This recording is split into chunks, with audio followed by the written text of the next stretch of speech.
কষ্ট হোক, যতই কষ্ট হোক, আমায় থামলে চলবে না। মায়ের টাকা পেতেই হবে, আমার পেতেই হবে মায়ের টাকা।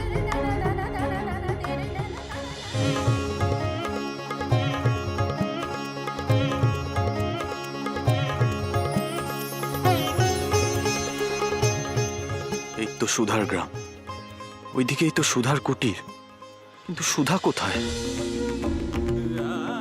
এত গ্রামবাসী রয়েছেন এখানে, সুধা নেই কেন? তবে কি আমার আসার খবর পেয়ে ও আমার সামনে আসছে না? একটি বাড়ির জন্য কি ও আমাকে দেখতে চায় না? আমিও কি ওকে একটি বারের জন্য দেখতে পাবো না?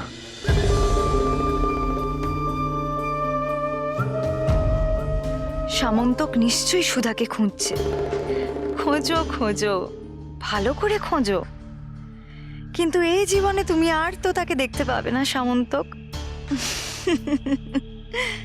তাকে এতক্ষণে চিতাবাঘ যে হজম করে ফেলেছে। সাগরিকা, তুমি নববধূ, আমি চাই মাকে তুমি প্রথম পুজো করো। আর হ্যাঁ, গুরুদেব বলে দিয়েছেন প্রথমে পুজোর অর্ঘ্য নিবেদন করবে, তারপর আরতি করবে। কেমন?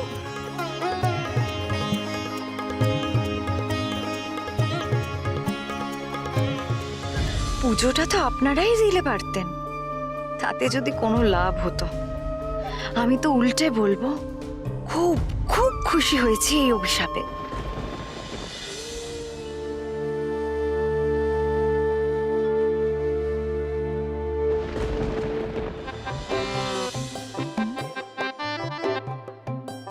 ধূপের গন্ধ বেরোচ্ছে না, তবে কি আমার থানে কেউ পুজো দিতে এলো? ধূপে এমন আষ্টে গন্ধ, এ আবার কি?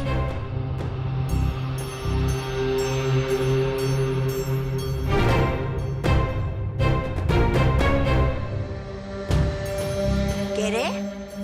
বলি কে রে? হত ছাড়ি অলক্ষণে সর্বনাশী, গন্ডে পিণ্ডে গিলে আমার থানে এসে পুজো দিচ্ছি? এত বড় সাহস তোর? কি করে হয় এত সাহস? দাঁড়া দাঁড়া, আমি মজা দেখাচ্ছি তোকে, দাঁড়া দেখ, মজা দেখাচ্ছি, দেখ।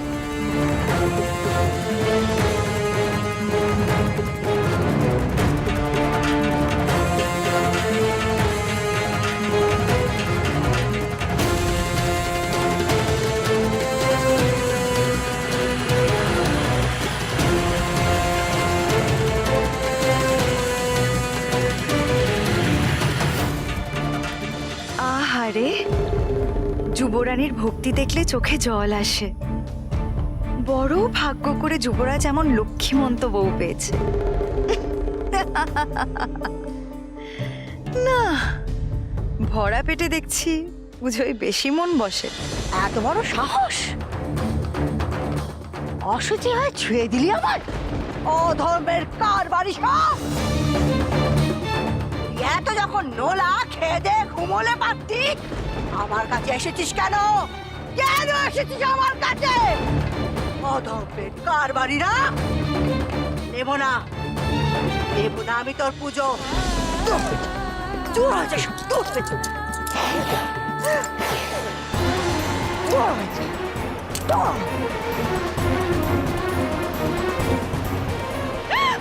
প্রদীপ নিভে গেল।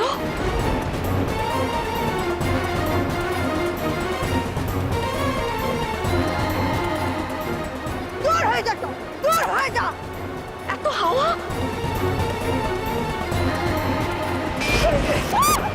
সামন্তক! কুমার, কুমার সাবধানে! বাবা, এই স্থান ত্যাগ করুন এক্ষুনি। এই দুর্যোগ সামাল দেওয়া অসম্ভব। দূর হয়ে যা সব। মহারাজ, আমার মনে হচ্ছে মা কোনো কারণে রুষ্ট হয়েছেন আমাদের ওপরে। আমাদের পুজো গ্রহণ করলেন না উনি, আমাদের এখান থেকে ছেড়ে চলে যেতে বলছেন। এখানে থাকলে কিন্তু আরো দুর্যোগ বাড়বে, বিপদ হবে মহারাজ। এখান থেকে চলুন। সামন্তক, সামন্তক বাবা, চল। তাই চলো সবাই। যুবরাজ, আপনি সবার প্রাণ বাঁচাতে গিয়ে নিজের প্রাণ বিপদে ফেলছেন। চলুন, আপনি আসুন আমাদের সাথে। কুমার, কুমার চলে এসো, এসো কুমার। আমার দুর্ভাগ্য, তোমায় একটিবারের জন্য চোখের দেখাও দেখতে পেলাম না।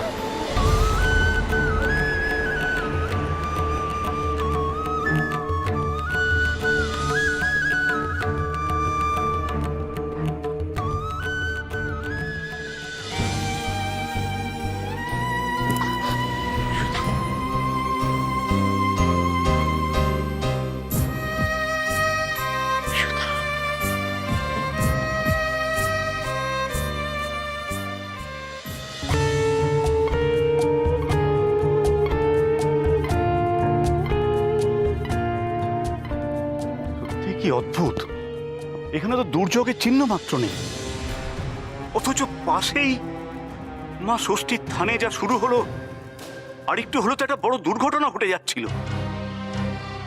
এই সামান্য দূরত্বে আবহাওয়ার এই বিপুল পরিবর্তন, না না সত্যি আশ্চর্য, তাই না রানী চন্দ্রাবতী? সবই মায়ের লীলা মহারাজ। উনি চাননি আমরা ওখানে থাকি, তাই জন্যই এরকম কাণ্ড ঘটিয়েছেন। সুধা এসে গেছে গো, সুধা এসে গেছে। মা ষষ্ঠীকে সন্তুষ্ট করতে দণ্ডি কাটতে কাটতে আমাদের সুধা এসে গেছে। কোথায় তোমরা সবাই, শোনো গো, সুধা এসে গেছে। সুধা, সুধা আসছে। ওকে কি দেখতে পাবো আমি? ধন্যী মেয়ে গো আমাদের সুধা। সমস্ত রাজ্যবাসীর মঙ্গল কামনায় একা একটা মেয়ে যে এত কষ্ট, এত যন্ত্রণা সহ্য করতে পারে, তা যে চোখে না দেখলে বিশ্বাস করতে পারতাম না। যা বলেছো, পদ্মদিঘি থেকে মহুলতলি দণ্ডিঘিটা আসা কোনো সাধারণ মানুষের পক্ষে সম্ভব না গো। সুধা অসাধ্যকে সাধন করেছে।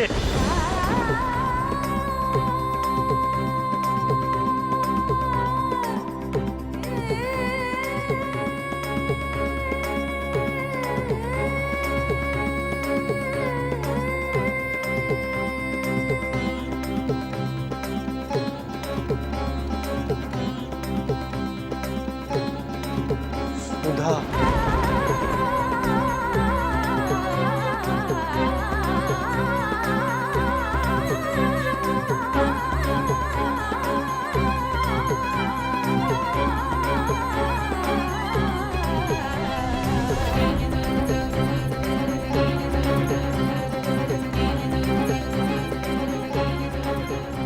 সুধা, সুধা এখনো বেঁচে আছে? বাঘের পেটে যায়নি? তাহলে জাদুকরের বাঘ কি করলো? কি করলো? আমাদের কাছ থেকে শুধু অপমান আর অসম্মান পেয়েছো তুমি সুধা। তারপরেও আমাদের অভিশাপ খণ্ডাতে এত কষ্ট করছো তুমি। এরপরেও তো অপমান আর বঞ্চনা ছাড়া আর কিচ্ছু জুটবে না তোমার। তারপরেও তোমার এই কিচ্ছু সাধন, এতটা স্বার্থহীন কি করে হতে পারো তুমি?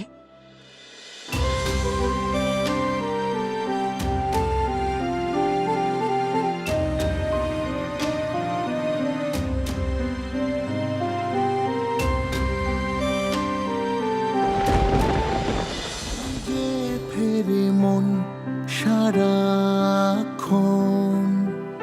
চোখ রেখেছিল যার চোখে, যে মুখটি রয়ে গেছে মনে অগোচরে গো। এখানে দাঁড়িয়ে থেকো না কুমার, আমাদের এখন প্রাসাদে যেতে হবে। কুলগুরু ওখানে যজ্ঞ করছে মাকে তুষ্ট করার জন্য।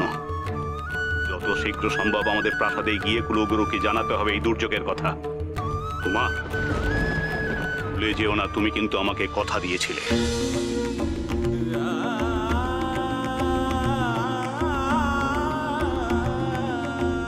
আমাদের সঙ্গে তোর নববধূ রয়েছে কুমার,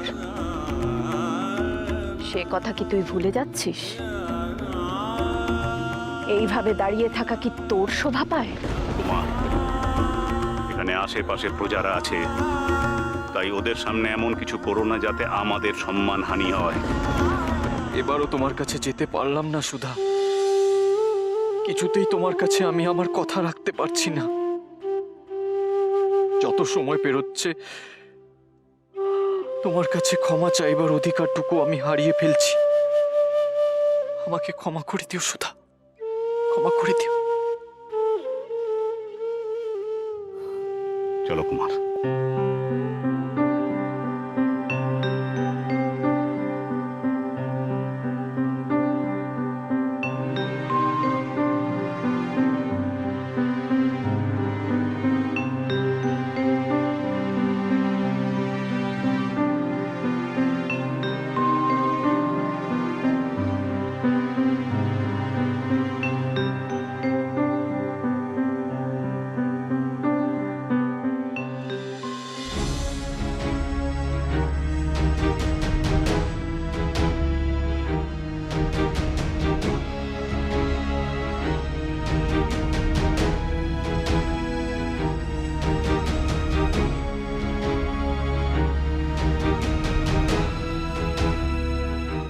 দেখা দাও মা, একবারটি দেখা দাও। সুধা, সুধা জল খা এবার। জল না খেলে যে তুই এবার মরে যাবি সুধা। না না না, জল আমি খাবো না। আমি যে প্রতিজ্ঞা করেছি যতক্ষণ না মা দেখা দেবেন আমি আমি জল স্পর্শ করব না। সুধা!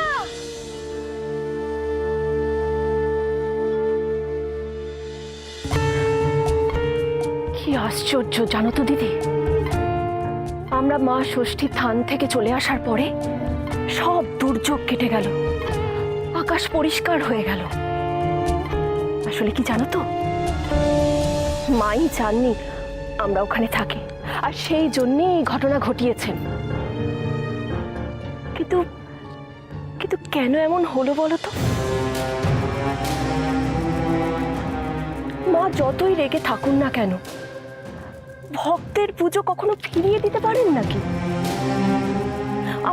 আমরা তো কোনো অনিয়ম অনাচার কিছুই করিনি দিদি, তাহলে কেন এমনটা হলো? আমার বড় ভয় করছে দিদি, আরো কি কি সর্বনাশ হবে কে জানে। পুজো কে দিয়েছিল তুই? সাগরিকা। আসলে দিদি ও তো নববধূ, তাই আমি ওকে বলেছিলাম যে তুমি প্রথম পুজোটা দাও।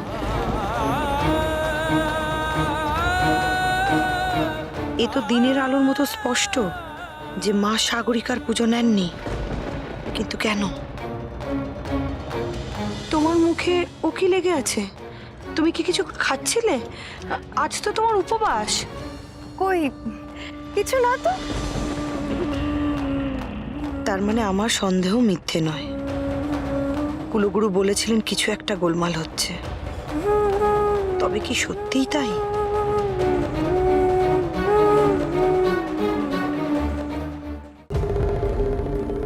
ও মা গো, ও মা কি পায়ে যন্ত্রণা! এ ব্যথায় মনে হচ্ছে আমি মরে যাব। প্রণাম যুবরানী, আপনার পায়ের ব্যথার কথা শুনে রানীমা আপনার দাইমাকে পাঠিয়ে দিয়েছেন।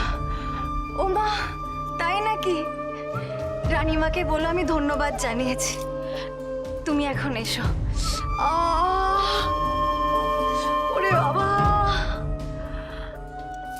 ব্যাপারটা কি আপনার? হ্যাঁ, যত দিন যাচ্ছে আপনার জাদুর শক্তি তো ততই কমছে। মানে কি বলতে চাইছো তুমি?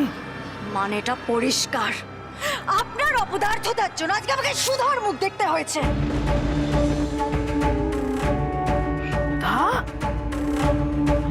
এখনো বেঁচে আছে না তো কি, আমি মিথ্যে বলছি? কি মনে হচ্ছে আমাকে দেখে আমি মিথ্যে বলছি? হ্যাঁ, আপনি কি চিন্তা পাঠিয়েছেন? ওই বাঘ নরখাদক নাকি কাগজের বলুন? উত্তর দিন, এক্ষুনি উত্তর দিন। তুমি কি বলছো রাজকুমারী? আমি সত্যি বুঝতে পারছি না। আমার জাদু অব্যর্থ ছিল, অব্যর্থ। সে লক্ষ্য ভ্রষ্ট হতে পারে না, না কিছুতেই না। পারে না, তাই না? পারে না তো ওই সুধা বেঁচে আছে কি করে? আপনার চিতা কি করছিল? উত্তর দিন আমায়, উত্তর দিন। জানি না রাজকুমারী, এই অসম্ভব সম্ভব হলো কি করে? আমার জাদুকে পরাস্ত করে ওই সুধা বেঁচে থাকতে পারে না, কিছুতেই না।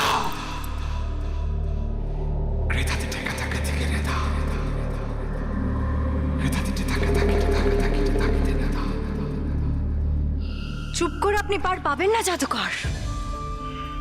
একটা কথা কান খুলে শুনে রাখুন, যতক্ষণ ওই সুধা মরছে ততক্ষণ আমার শান্তি নেই, নেই শান্তি।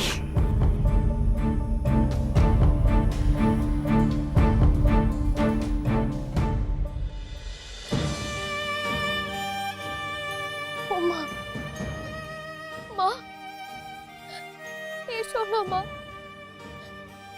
আমি যে আর পারছি না। একবারটি তুমি আমার সামনে আসো, একবারটি এসো না।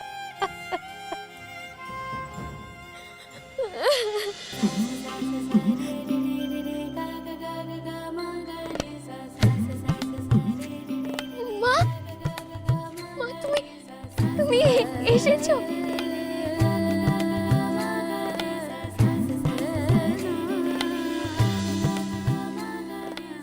নে বাচ্চা নে, একটু জল খা। ওই দেখো, খা মা, খা। একটু জল খেয়ে দে বাচ্চা।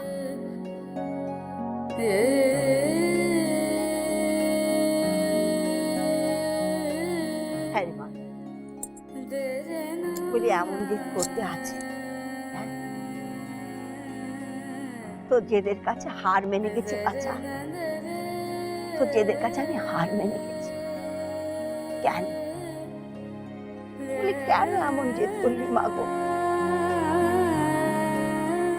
আচ্ছা, তুই কষ্ট পেলে আমি তো কষ্ট পাই, কেন নিজেকে এমন করে কষ্ট দিবি বল? আর যে কোনো উপায় ছিল না মা। তোমার অভিশাপে যে গোটা রাজ্য মরুভূমি হয়ে যাবে, রাজা প্রজা সকলে যে নির্বংশ হয়ে যাবে মা। এই রাজ্যে যে আর কোনো শিশু জন্মাবে না। এত কিছু জেনে আমি কি করে চুপ করে থাকতাম মা? বলো, কি করে চুপ করে থাকতাম আমি? নে, এবার হয়েছে তো, আমি এসেছি, তোর ডাকে সাড়া দিয়ে বল মা, বল কি চাস বল দেখি, কি চাস? মা, মা তুমি যখন আমার ডাকে সাড়া দিয়েছো, তখন তুমি এই অভিশাপটা ফিরিয়ে নাও না মা। তুমি এই গোটা রাজ্যকে শাপ মুক্ত করে দাও না।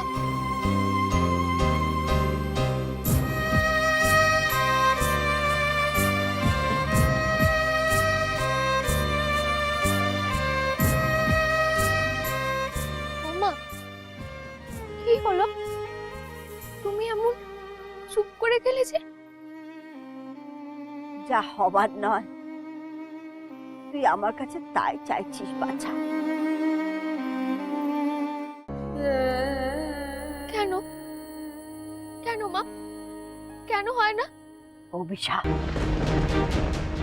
অভিশাপ যখন একবার মুখ থেকে বেরিয়ে যায় বাছা, তা আর ফেরানো যায় না। না না না না মা, অভিশাপ না ফেরালে যে সবকিছু শেষ হয়ে যাবে। ও মা, মা তুমি তো সব পারো, কিছু একটা উপায় করো না মা। আমার হাতে কিছু নেই রে বাছা। তোকে বলেছি না, নিয়তি ভবিতব্য, আমার হাতে যে আর কিচ্ছু নেই বাছা। এই অভিশাপ কাটান করার উপায় যে আমার জানা নেই বাছা। না না ও মা, এরকম বলো না, তুমি এরকম বলো না মা। তুমি তো রাজার উপর রাগ করে অভিশাপ দিয়েছিলে, তাতে গোটা রাজ্য শাপগ্রস্ত হলো। কিন্তু রাজ্যবাসীর কি দোষ ছিল মা? ওরা যে বিনা দোষে শাস্তি পাচ্ছে। ওরা কেন শাস্তি পাবে মা? বলো না, উত্তর দাও, বলো না মা। কি করে বলবো সুধা, এ উত্তর যে আমারও জানা নেই বাছা, আমারও জানা নেই।